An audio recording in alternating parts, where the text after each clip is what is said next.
Hi students, welcome back. ഈ ഒരു സെഷനിൽ ഡിസ്കസ് ചെയ്യാൻ വേണ്ടി പോകുന്നത് 2022 മോഡൽ എക്സാമിന് 2022 മോഡൽ എക്സാമിന് ചോദിച്ച +1 ഫിസിക്സിൻ്റെ ക്വസ്റ്റ്യൻ പേപ്പറാണ് ഡിസ്കസ് ചെയ്യാൻ വേണ്ടി പോകുന്നത്.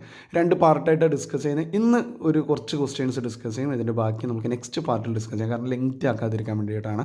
അപ്പോൾ നിങ്ങളിങ്ങനെ പബ്ലിക് എക്സാമിൻ്റെ ചൂടിലേക്ക് ഇങ്ങനെ വന്നുകൊണ്ടിരിക്കുകയാണ്, അപ്പോൾ കുറേ കാര്യങ്ങൾ പഠിച്ചുകൊണ്ടിരിക്കുന്നുണ്ടാവും. ഞാൻ എപ്പോഴും പറയുന്നൊരു കാര്യമാണ്, നമ്മൾ എന്തെല്ലോ പഠിച്ചുകൊണ്ട് കാര്യമില്ല. ക്വസ്റ്റ്യൻ വരുന്നത് എസ്പെഷ്യലി +1 കുട്ടികളായതുകൊണ്ട് 10th നിന്ന് ഏത് ബോർഡാവട്ടെ, CBSE ആവട്ടെ, ICSE ആവട്ടെ, സ്റ്റേറ്റ് സിലബസ് ആവട്ടെ, അതിൽ നിന്ന് +1 വരുന്ന സമയത്ത് നിങ്ങൾ കുറേ കാര്യങ്ങൾ പഠിച്ചുകൊണ്ട് മാത്രം കാര്യമില്ല. ഹയർ സെക്കൻഡറി ക്വസ്റ്റ്യൻ പേപ്പറുകൾ നല്ലോണം വർക്കൗട്ട് ചെയ്യണം. ഇപ്പോൾ ട്രെൻഡിങ് ആയിട്ട് 2022 ആഫ്റ്റർ 2021 എന്ന് വേണം പറയേണ്ടി വരും. ഇപ്പോൾ 2-3 കൊല്ലമായിട്ട് നല്ല ക്വാളിറ്റിയുള്ള എക്സാമാണ് മാർച്ചിൽ അല്ലെങ്കിൽ പബ്ലിക് എക്സാം നടന്നുകൊണ്ടിരിക്കുന്നത്. നമ്മളെ പേടിപ്പിക്കാനല്ല, അപ്പോൾ നമ്മളനുസരിച്ച് എന്ത് ചെയ്യണം, കാര്യങ്ങൾ മനസ്സിലാക്കി പഠിക്കാൻ വേണ്ടിയിട്ടാണ് പറയുന്നത്. അപ്പോൾ ഇതിലൂടെ നെക്സ്റ്റ് ഇനി വേറെ ക്വസ്റ്റ്യൻ പേപ്പർ മോഡൽ എക്സാമിൻ്റെ ക്വസ്റ്റ്യൻ, കാരണം പബ്ലിക് എക്സാമിൻ്റെ ക്വസ്റ്റ്യൻ പേപ്പർ നിങ്ങൾക്ക് അവൈലബിൾ ആണ്. അപ്പോൾ മോഡൽ എക്സാമിൻ്റെ ക്വസ്റ്റ്യൻ പേപ്പറും അതുപോലെ നമുക്ക് വേണം പബ്ലിക് എക്സാമിൻ്റെ ക്വസ്റ്റ്യൻസ് ഡിസ്കസ് ചെയ്യാം. ഓൾറെഡി ക്വസ്റ്റ്യൻ പേപ്പർ ഡിസ്കസ് ചെയ്തിട്ടുണ്ട്, പ്ലേലിസ്റ്റ് കിടക്കുന്നുണ്ട്, കാണാത്തവരൊന്ന് കണ്ടു നോക്കാം കേട്ടോ. നിങ്ങളുടെ ഫ്രണ്ട്സിലേക്കൊന്ന് ഷെയർ ചെയ്യുക, കാരണം അവർക്കൊന്ന് ഹെൽപ്ഫുൾ ആവട്ടെ, കാരണം നല്ല ടെൻഷൻ എടുക്കുന്ന കുട്ടികളുണ്ട്. അപ്പോൾ ഈ ഒരു ക്വസ്റ്റ്യൻ പേപ്പറിലൂടെ നമുക്ക് കുറേ കാര്യങ്ങൾ മനസ്സിലാക്കാൻ വേണ്ടി പറ്റും. അതിനുശേഷം നെക്സ്റ്റ് ഒരു പ്ലാൻ ഉണ്ട്, അതായത് ഓരോ ചാപ്റ്ററിൽ നിന്നും ഒരു 10 ക്വസ്റ്റ്യൻസ്, ആ 10 ക്വസ്റ്റ്യനിലൂടെ നമ്മൾ ആ ചാപ്റ്റർ ഫുള്ള് പഠിക്കും. പറഞ്ഞു വരുന്നത് ഫുൾ മാർക്ക് തന്നെ ഒരു 10 ക്വസ്റ്റ്യൻസ് വെച്ച് പഠിക്കുകയാണെങ്കിൽ നിങ്ങൾക്കത് ഓക്കെ ആണെങ്കിൽ, നിങ്ങൾക്കത് ഹെൽപ്ഫുൾ ആണെങ്കിൽ ഷുവർലി നമ്മളത് ചെയ്യുന്നതായിരിക്കും. ഓക്കെ, ഓരോ ചാപ്റ്ററിൽ നിന്നും 10 ക്വസ്റ്റ്യൻസ് വെച്ചിട്ട് എന്ത് ഇൻഡയറക്റ്റ് വന്നു കഴിഞ്ഞാലും നമുക്ക് ക്രാക്ക് ചെയ്യാൻ വേണ്ടി പറ്റും. മക്കളെ ഓക്കെ, അത് നമുക്ക് ലേറ്റർ, അതായത് ഇനി വരുന്ന വീഡിയോസുകളിലായിട്ട് ചെയ്യാനുള്ള പ്ലാൻ ഉണ്ട്. അപ്പോൾ നിങ്ങളുടെ സപ്പോർട്ടിനനുസരിച്ച് നിങ്ങൾക്ക് കമൻറ്റ് ബോക്സിൽ അറിയിക്കുക, അത് വേണ്ടോ എന്നൊക്കെ ഒന്ന് അറിയിക്കുക. നിങ്ങളുടെ ഫ്രണ്ട്സിലൊക്കെ ഒന്ന് മാക്സിമം ഷെയർ ചെയ്യുക കേട്ടോ, കാരണം ആ ഒരു ആ ഒരു സപ്പോർട്ടാണ് വീഡിയോ ചെയ്യാൻ വേണ്ടിയിട്ട് എന്നെ മുമ്പോട്ട് നയിക്കുക. അപ്പോൾ അതൊന്ന് നിങ്ങൾ ശ്രദ്ധിക്കുക കേട്ടോ. അപ്പോൾ നമുക്ക് മെല്ലെ തുടങ്ങാം. അപ്പോൾ 2022 മാർച്ചിൽ മോഡൽ എക്സാമിന് ചോദിച്ച ക്വസ്റ്റ്യൻ പേപ്പറാണ് നിങ്ങൾ കാണുന്നത്. അപ്പോൾ നമുക്ക് ഓരോ ക്വസ്റ്റ്യൻസ് എന്താണെന്ന് നോക്കാം. ഫസ്റ്റ് സെഷൻ എന്ന് പറഞ്ഞാൽ നിങ്ങൾക്ക് അറിയാം. അപ്പോൾ കുറേ കാര്യങ്ങൾ മനസ്സിലാക്കട്ടെ മക്കളെ, നമ്മൾ കുറേ പഠിച്ചുകൊണ്ട് മാത്രം കാര്യമില്ല. ഇനി എത്ര പഠിച്ചാലാണെങ്കിലും ഒന്നും പഠിച്ചിട്ടില്ലെങ്കിലും സുഖമായിട്ട് ഇനിയുള്ള ദിവസങ്ങൾ വെച്ചിട്ട് മാർക്ക് സ്കോർ ചെയ്യാൻ പറ്റുന്നേ ഉള്ളൂ. കുറേ ഞാൻ പറയുന്നത് കുറേ നിങ്ങൾ പഠിച്ചുകൊണ്ട് മാത്രം കാര്യമില്ല. പഠിച്ചതിൽ നിങ്ങൾ 100% കോൺഫിഡൻസ് ആണോ എന്നുള്ള കാര്യം നിങ്ങൾ ഉറപ്പിക്കാൻ നോക്കിക്കോ. അപ്പോൾ അതിന് എന്താണ് എൻ്റെ സപ്പോർട്ട് വേണ്ടത്, നിങ്ങൾ ഷുവർലി അത് കമൻറ്റ് ബോക്സിലായിട്ട് അറിയിക്കുക കേട്ടോ. ഓക്കെ, അപ്പോൾ ആൻസർ ഇനി 5 ക്വസ്റ്റ്യൻസ് ഫ്രം 1 to 7 ആണ്. Each carries 1 score. നിങ്ങൾക്ക് അറിയുന്ന ഒരു കാര്യമാണ്. ഈ ഫോർമാറ്റ് തന്നെ വരുള്ളൂ. 7 1 വേർഡ് ക്വസ്റ്റ്യൻസ് ഉണ്ട്. അതിൽ ഓരോ ക്വസ്റ്റ്യനും 1 മാർക്കാണ് വരിക. അതിൽ 5 ക്വസ്റ്റ്യൻസാണ് നിങ്ങൾ എഴുതേണ്ടത്. മാക്സിമം 5 മാർക്ക് കിട്ടുള്ളൂ. ഓക്കെ, നമുക്ക് പെട്ടെന്ന് പറഞ്ഞു പോവുകയാണ്. Which one of the following fundamental forces in nature binds protons and neutrons. നിങ്ങൾക്കറിയാം, അത് ഫിസിക്കൽ വേൾഡ് എന്ന് പറയുന്നൊരു ചാപ്റ്റർ ഉണ്ടായിരുന്നു. ഇപ്പോൾ അതില്ല. ഓക്കെ, കുറേ ആൾ വിചാരിക്കും ടെൻഷൻ ആവുന്നത് അത് കേട്ടിട്ടേ ഇല്ലല്ലോ എന്ന് വിചാരിക്കുന്നുണ്ടാകാം. അത് ഫിസിക്കൽ വേൾഡ് എന്നൊരു ചാപ്റ്റർ ഉണ്ടായിരുന്നു, അത് ഡിലീറ്റ് ആണ്. എനിവേ ആ ക്വസ്റ്റ്യൻ ഇനി വരില്ല, എന്നാലും പറയാം. പ്രോട്ടോൺസ് ന്യൂട്രോൺസിൻ്റെ ഇടയിലുണ്ടാകുന്ന ഫോഴ്സ് സ്ട്രോങ് ന്യൂക്ലിയർ ഫോഴ്സ് ആണ് കേട്ടോ, അത് ഡിലീറ്റ് ആണ്. ദെൻ സെക്കൻഡ് 1 ആങ്സ്ട്രോം, അത് നമുക്ക് പറയും യൂണിറ്റ്സ് ആൻഡ് മെഷർമെൻറ്റ്സിൽ നിന്നാണ്. 1 ആങ്സ്ട്രോം എന്ന് പറഞ്ഞാൽ എത്ര മീറ്റർ ആണ്?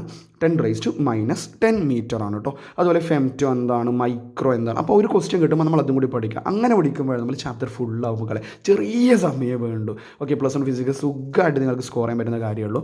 ഓക്കെ, അപ്പോൾ അതുപോലെ ഫെർമി എന്താണ്, അല്ലെങ്കിൽ ഫെംറ്റോ എന്താണ്, മൈക്രോ എന്താണ്, നാനോ എന്താണ്, പൈക്കോ എന്താണ്, ഇങ്ങനെയുള്ള കുറച്ച് കാര്യങ്ങൾ കൂടി ഒന്ന് അറിഞ്ഞിരിക്കുക കേട്ടോ. അതുപോലെ നമുക്കറിയില്ല, സെൻറ്റിമീറ്റർ നമ്മൾ ഡെയിലി യൂസ് ചെയ്യുന്നൊരു കാര്യമാണ്.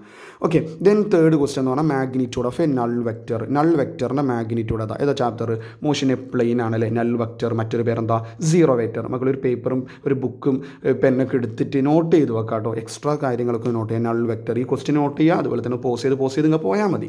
ഓക്കെ, അപ്പോൾ നൾ വെക്റ്റർ യൂണിറ്റ് വെക്റ്ററിൻ്റെ സീറോ വെക്റ്ററിൻ്റെ മറ്റൊരു പേരാണ് നൾ വെക്റ്റർ. അവൻ്റെ മാഗ്നിറ്റ്യൂഡ് 0 ആണ്. ഓക്കെ മക്കളെ, നമുക്ക് 4ാമത്തെ ക്വസ്റ്റ്യനിലേക്ക് പോകാം. When a bus suddenly moves forward, a passenger gets thrown backward with a jerk, name the law used to explain the above situation. ഞാൻ പെട്ടെന്ന് വായിച്ചു പോവുകയാണ്.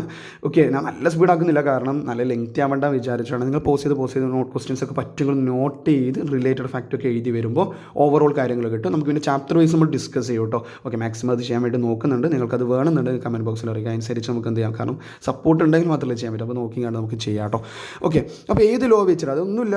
ഒരു ബസ് പെട്ടെന്ന് മുമ്പോട്ടേക്ക് എടുക്കുന്ന സമയത്ത് ഇതിൻ്റെ പാസഞ്ചേഴ്സ് എങ്ങോട്ടേക്ക് പോകും, അതിനുള്ള പാസഞ്ചേഴ്സ് ബാക്കോട്ട് മൂവ് നമുക്ക് അറിയുന്ന കാര്യമാണ്. ഇത് ഏത് ലോ വെച്ചിട്ടാണ് പറയുക? ഏത് ലോ ഓഫ് ഏരിയ ആണോ, സെക്കൻഡ് ലോ ഓഫ് മോഷൻ ആണോ, ലോ ഓഫ് ഇനേഷ്യ ആണോ? അത് ലോ ഓഫ് ഇനേഷ്യ ആണല്ലേ. അല്ലെങ്കിൽ ഏത് ലോ നമ്മൾ എടുത്ത് പറയുമ്പോൾ ന്യൂട്ടൻ്റെ കേസ് പറയുമ്പോൾ Newton's first law of motion ആണ് നമ്മളത് പറയാമല്ലോ. അപ്പോൾ അതിൻ്റെ സ്റ്റേറ്റ്മെൻറ്റും കാര്യങ്ങളൊക്കെ ഒന്ന് പഠിച്ച് വെക്കാം. Okay, then next question, fifth question, the ratio of tensile stress to the longitudinal strain. ഏതാ ചാപ്റ്റർ? സോളിഡ്സ് ആണല്ലേ. സോളിഡ്സിൽ നിന്നാണ് ആ ക്വസ്റ്റ്യൻ വന്നിട്ടുണ്ടായിരുന്നത്. യങ്സ് മോഡുലസ് ആണ്, ഇലാസ്റ്റിസിറ്റി ആണ്, ഇലാസ്റ്റമർ ആണ്. അതാരാണ്? യങ്സ് മോഡുലസ് ആണല്ലോ. അപ്പോൾ യങ്സ് മോഡുലസ് എന്താണെന്ന് പഠിക്കുക. അപ്പോൾ യങ്സ് മോഡുലസിൻ്റെ ഡെഫിനിഷൻ കിട്ടി, tensile stress to longitudinal stress ആണ്. അപ്പോൾ volume stress to volume strain ആരാണ്? അതാരാണെന്ന് കമൻറ്റ് ബോക്സിൽ ഒന്ന് അറിയിക്കട്ടോ. Volume stress to volume strain. Rigidity ആ കേസ് പറയുന്നില്ല, tangential stress to tangential strain, അതാരാണെന്ന് കൂടി ഒന്ന് ബുദ്ധിമുട്ടില്ലെങ്കിലും കമൻറ്റ് ബോക്സിൽ അറിയിക്കാട്ടോ.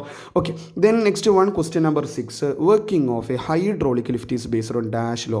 ഹൈഡ്രോളിക് ലിഫ്റ്റ് ഏതാ ചാപ്റ്റർ? ഫ്ലൂയിഡ്സ് ആണല്ലേ. പാസ്കൽസ് ലോ ആണ്, ന്യൂട്ടൺസ് ലോ ആണ്, കെപ്ലേഴ്സ് ലോ ആണ്. നമുക്കറിയാം ഹൈഡ്രോളിക് ലിഫ്റ്റ് വരുന്ന ഫ്ലൂയിഡാണ്. ഫ്ലൂയിഡിൽ വരുന്ന ലോ ഇമ്പോർട്ടൻ്റ് ആയിട്ടുള്ള കാര്യമാണ് പാസ്കൽസ് ലോ. അതിൽ ഹൈഡ്രോളിക് ലിഫ്റ്റ് പാസ്കൽസ് ലോൻ്റെ സ്റ്റേറ്റ്മെൻറ്റ് പഠിക്കണം മക്കളെ. ഹൈഡ്രോളിക് ലിഫ്റ്റിൻ്റെ സ്കീമാറ്റിക് ഡയഗ്രാം, ഇക്വേഷൻസ്, ഒരു പ്രോബ്ലം കൂടി, ഒരു ടഫാണ് പ്രോബ്ലം കൂടി നമുക്ക് വരാം കേട്ടോ. പ്രോബ്ലം ഇല്ല, ടഫൊന്നുമല്ല. Pascal's law direct F1/A1 = F2/A2 അല്ലേ, ആ ഇക്വേഷൻ കേട്ടോ. അതൊന്ന് പഠിച്ചു നോക്കാം. ഈ ക്വസ്റ്റ്യനല്ല, അത് റിലേറ്റഡ് ഫാക്റ്റ് പറയുകയാണ്. നമുക്ക് കൂടുതൽ കാര്യങ്ങൾ ഇനി വരുന്ന വീഡിയോസുകളായിട്ട് സെറ്റ് ചെയ്യാൻ തന്നെയാണ് plan. Okay, then next one, question number 7. ഈ വീഡിയോസ് കണ്ടാൽ തന്നെ നിങ്ങൾക്ക് ഫുൾ അടിച്ചിട്ട് വരാം. Question number 7, the change of solid state to vapour state without passing through the liquid state. ഏതാ chapter? Thermal properties of matter അല്ലേ. സോളിഡിൽ നിന്ന് ഡയറക്റ്റ് ആയിട്ട് വേപ്പർ സ്റ്റേറ്റിലേക്ക് പോകുന്നത്, ലിക്വിഡ് സ്റ്റേറ്റിലേക്ക് പാസ് ചെയ്യാതെ. അതേതാ പ്രോസസ്സ് എന്നാണ് ചോദിക്കുന്നത്. അതേതാ ചേഞ്ച്? അത് ഒരു ചേഞ്ച് ഓഫ് സ്റ്റേറ്റ് ഏതാ? മെൽറ്റിംഗ് ആണോ, സബ്ലിമേഷൻ ആണോ, റീജലേഷൻ ആണോ? ആൻസർ ആരാണ്? സബ്ലിമേഷൻ അല്ലേ. അപ്പോൾ അതിന് എക്സാമ്പിൾസ് ഒക്കെ പഠിച്ചു നോക്കാം. നമ്മൾ ക്യാംഫർ, നാഫ്തലിൻ ടാബ്ലറ്റ്സ്, അതൊക്കെ അതിന് എക്സാമ്പിളായിട്ട് വരുന്നല്ലേ. അതൊന്നും ഒരു ടോസ്റ്റും കിട്ടും. അതിൽ ഒരു ടോപ്പിക്കെങ്കിലും ഒരു റിലേറ്റഡ് ഫാക്റ്റ് എക്സ്ട്രാ പഠിക്കാൻ നോക്കാം. ഓക്കെ, അപ്പോൾ നമ്മൾ 1 മാർക്കിൻ്റെ സെഷൻ കഴിഞ്ഞിട്ടുണ്ട്. ഇനി 2 മാർക്കിൻ്റെ സെഷനിലാണ്. അതായത് 5 ക്വസ്റ്റ്യനാണ് എഴുതേണ്ടത്, ഫ്രം 8 to 14. ഇതേപോലെ തന്നെ ആട്ടോ ഇനിയും പബ്ലിക് എക്സാം വരാൻ പോകുന്നത്. ഓക്കെ, 8 മുതൽ 14 വരെയുള്ള ക്വസ്റ്റ്യനിൽ 5 ക്വസ്റ്റ്യനാണ് എഴുതേണ്ടത്. ഓരോ ക്വസ്റ്റ്യന് 2 മാർക്ക് വെച്ചിട്ട് കിട്ടും. Okay, show that impulse is equal to change in momentum എന്നുള്ളതാണ് 8ാമത്തെ ക്വസ്റ്റ്യൻ. അതായത് impulse I is equal to DP, change in momentum. ഏതാണ് ചാപ്റ്റർ? ഏതാണ് ചാപ്റ്റർ? ലോസ് ഓഫ് മോഷനിലെ impulse momentum theory. Must study ആണ് impulse momentum theory. അപ്പോൾ ഇത് prove ചെയ്യാനാണ് പറയുന്നത്. അതെങ്ങനെ പ്രൂവ് ചെയ്യാനാണ്? പെട്ടെന്ന് ചെയ്യാം കേട്ടോ. ന്യൂട്ടൻ്റെ സെക്കൻഡിലോ നമുക്കറിയാം F is equal to ആരാണ്? dP/dt അല്ലെ. Rate of change of momentum എന്ന് പറഞ്ഞു കഴിഞ്ഞാൽ സെക്കൻഡ് ലോന് ഇമ്പോർട്ടൻ്റ് ആണ്, അല്ലെങ്കിൽ ഫോഴ്സിന് ഇമ്പോർട്ടൻ്റ് ആണ് നമ്മൾ പറയാം. ഫോഴ്സിന് ഡയറക്ട്ലി പ്രൊപ്പോർഷനിലാണ്. Rate of change of momentum is directly proportional to force ആണ്. എക്സ്റ്റേണൽ അൺബാലൻസ്ഡ് ഫോഴ്സിന് ഡയറക്ട്ലി പ്രൊപ്പോർഷനിലാണ്. ഒരു പ്രൊപ്പോർഷണാലിറ്റി കോൺസ്റ്റൻറ്റ് K കൊണ്ട് മൾട്ടിപ്ലൈ ചെയ്യുന്നു. ആ Kൻ്റെ വാല്യൂ 1 ആണെങ്കിൽ F is equal to dP/dt ആയിരിക്കും. അങ്ങനെയാണെങ്കിൽ വാട്ട് ഈസ് DP? വളരെ സിമ്പിൾ. What is DP? F into dt. F into dt ആണല്ലോ DP. What is F into dt? That is called impulse. അപ്പോൾ I is equal to DP. Clear ആണോ? ഇവിടുന്ന് ഒരു problem കൂടി വരും, ഒന്ന് നോക്കണം കേട്ടോ. പ്രോബ്ലം വരും കേട്ടോ. ആ പ്രോബ്ലം വരുമ്പോൾ മിക്കവാറും ഈ ഇക്വേഷൻ നമുക്ക് മറ്റുള്ള ക്വസ്റ്റ്യൻസ് നോക്കുമ്പോൾ കിട്ടും മക്കളെ. I is equal to -2m. അപ്പോൾ ഇത് എക്സ്ട്രാ ഒരു ഫാക്റ്റ് പഠിച്ചു. മാസ് വെലോസിറ്റി തന്നിട്ട് ഇങ്ങനെ ഒരു ചോദിക്കും. പിന്നെ ആംഗിൾ തന്നിട്ട് ക്വസ്റ്റ്യൻ ചോദിക്കാറുണ്ട്. അത് നമുക്ക് എന്ത് ചെയ്യാം, മറ്റൊരു വീഡിയോയിൽ മറ്റു ക്വസ്റ്റ്യൻസ് ഡിസ്കസ് ചെയ്യുമ്പോൾ പറയാം കേട്ടോ. അല്ലെങ്കിൽ നല്ല ലെങ്തി ആവും. അതുകൊണ്ടാണ്. അപ്പോൾ laws of motion impulse momentum തിയറിന്ന് ക്വസ്റ്റ്യൻ വന്നിട്ടുണ്ട്. അപ്പോൾ അത് നിർബന്ധമായിട്ട് പഠിക്കേണ്ട ടോപ്പിക്കാണെന്ന് മനസ്സിലാക്കി വെക്കാം.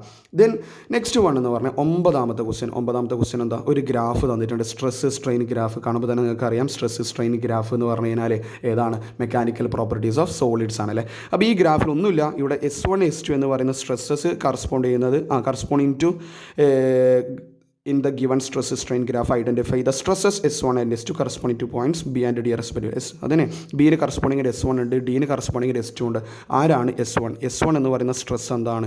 എന്ത് സ്ട്രെസ്സാണ്? ഈൽഡ് സ്ട്രെസ് അല്ലേ. ഈൽഡ് സ്ട്രെസ്സാണ് S1 എന്ന് പറയുന്ന point. Okay, then what is ഡിന് കറസ്പോണ്ടിങ് സ്ട്രെസ് എന്താണ്? ഡിന് കറസ്പോണ്ടിങ് സ്ട്രെസ് അറിയപ്പെടുന്ന പേരാണ് അൾട്ടിമേറ്റ് ടെൻസൈൽ സ്ട്രെസ് കേട്ടോ. Ultimate tensile stress. അതുപോലെ തന്നെ അത് മാത്രമല്ല, എ എന്ന് പറയുന്ന പോയിന്റ് എന്താണെന്ന് പഠിക്കുക, ബി എന്ന് പറയുന്ന പോയിന്റ് എന്താണെന്ന് പഠിക്കുക. അതിൻ്റെ ഇടയിൽ സി എന്ന് പറയുന്ന പോയിന്റ് ഉണ്ട്. ഇപ്പോൾ തന്നിട്ടില്ല, പറയാണ്. ഇ എന്ന് പറയുന്ന പോയിന്റ് ഉണ്ട്. അപ്പോൾ ഈ ആരാണ്? ഫ്രാക്ചർ പോയിന്റ് ആണ്. ഒ ഉണ്ട്, ഒ ഡാഷ് ഉണ്ട്. അങ്ങനെയുള്ള ഓരോ കാര്യങ്ങൾ എക്സ്ട്രാ പഠിച്ചു നോക്കാം. ഓക്കെ മക്കളെ, അപ്പോൾ നമുക്ക് 10ാമത്തെ ക്വസ്റ്റ്യനിലേക്ക് പോകാം. 10ാമത്തെ ക്വസ്റ്റ്യൻ എന്താ പറയുന്നത്? A body falls through a fluid. അപ്പോൾ നിങ്ങൾക്ക് മനസ്സിലായി ഏതാ ചാപ്റ്റർ? ഫ്ലൂയിഡ്സ് എന്ന് പറയുന്ന ചാപ്റ്ററിലാണല്ലോ ക്വസ്റ്റ്യൻ. ഒരു ഫ്ലൂയിഡിൽ ഒരു ബോഡി ഫോളോ ചെയ്യുന്നുണ്ട്. ഏതൊക്കെ ഫോഴ്സ്? ഫസ്റ്റ് ക്വസ്റ്റ്യൻ എന്താ? Name the forces acting on the following body. എത്ര ഫോഴ്സ് ഉണ്ടാവുക? 3 ഫോഴ്സ് ഉണ്ടാവുക അല്ലേ. അത് നോട്ട് ചെയ്ത് നോക്കണം. ഏതൊക്കെ ഫോഴ്സാണ്? അതിൻ്റെ വെയിറ്റ് ഉണ്ടാവില്ല. W = mg. Gravitational force. പിന്നെ രണ്ടാമത്തെ ആൾ ഒരു വിസ്കസ് ഫോഴ്സ് ഉണ്ടാവില്ലേ, gravitational force downward, viscous force upward, പിന്നെ ബോയൻസി അല്ലെ ബോയൻറ്റ് ഫോഴ്സ് എങ്ങോട്ടൊക്കെ ഉണ്ടാവും, അപ്വേർഡ്. ഇതാണ് ചോദിച്ചത്, 1 മാർക്കിൻ്റെ ക്വസ്റ്റ്യനേ ഉള്ളൂ. അതിൽ ബി പാർട്ട് എന്താണ്, name the velocity of the body when the net force acting on it is 0. Okay, ആ നെറ്റ് ഫോഴ്സ്, ആ ബോഡിയിൽ നെറ്റ് ഫോഴ്സ് ഇല്ല എങ്കിൽ ആ വെലോസിറ്റി അറിയപ്പെടുന്ന പേരെന്താണ്, ആ വെലോസിറ്റിയാണ് നമ്മുടെ ടെർമിനൽ വെലോസിറ്റി. അപ്പോൾ അതിൻ്റെ ഗ്രാഫ് ഉണ്ട്, അതും കൂടെ ഒന്ന് അറിഞ്ഞിരിക്കുക കേട്ടോ. അപ്പോൾ 10 ക്വസ്റ്റ്യൻ മതി. ഇപ്പോൾ 10 ക്വസ്റ്റ്യനാണ് നമ്മൾ ഈ ചാപ്റ്ററിൽ ഇപ്പോൾ ഡിസ്കസ് ചെയ്ത് ക്വസ്റ്റ്യൻ പേപ്പർ ഡിസ്കസ് ചെയ്തിട്ടുണ്ടായിരുന്നത്. ബാക്കിയുള്ള ക്വസ്റ്റ്യൻസും കാര്യങ്ങളും നമുക്ക് നെക്സ്റ്റ് ഡിസ്കസ് ചെയ്യാം. അങ്ങനെ ഓരോ ക്വസ്റ്റ്യനിലൂടെ നമുക്ക് ടോപ്പിക്സിലേക്ക് ഇങ്ങനെ ടച്ച് ചെയ്ത് വരാം കേട്ടോ. So C you next session മക്കളെ.